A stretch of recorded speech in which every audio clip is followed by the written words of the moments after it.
এই স্কুটারটা পুরা খোলানোর পর আমি এমন কি দেখলাম যে দেখে আমার একদমই ভালো লাগলো না। এত সুন্দর একটা অ্যাকোরিয়াম আর এত সুন্দর ফিশ কোথায় গিয়ে দেখলাম আমি? আজকে দুপুরে লাঞ্চে কি, কি ছিল এটা জানতে হলে আমার পুরা ভিডিওটা দেখুন।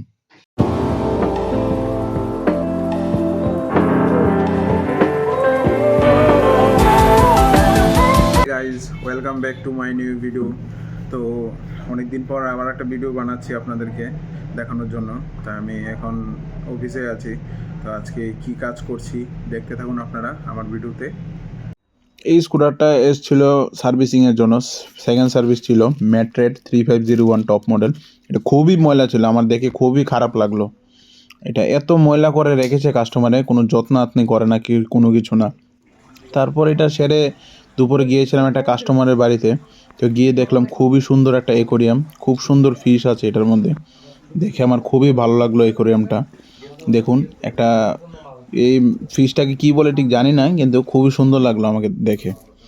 তো আমাদের এখানে আজকে দেখলাম যে 3-4টা স্কুটার পেন্ডিং আছে।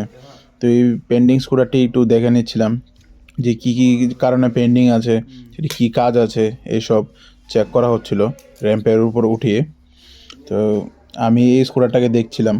এই কাজটি সেরে আমি গিয়েছিলাম একটু বাইরে, কারণ এই আম গাছটাকেই দেখার জন্য।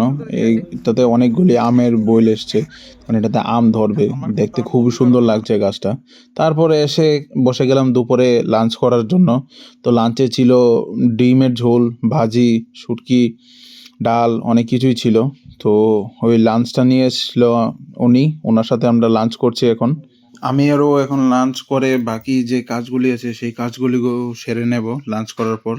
তো সারাদিনের কাজ শেষ করে এখন বাড়িতে চলে আসলাম। তো আজকের জন্য আমার ভিডিওটা এতটুকুই। আবার দেখা হচ্ছে নতুন কোনো ভিডিওতে।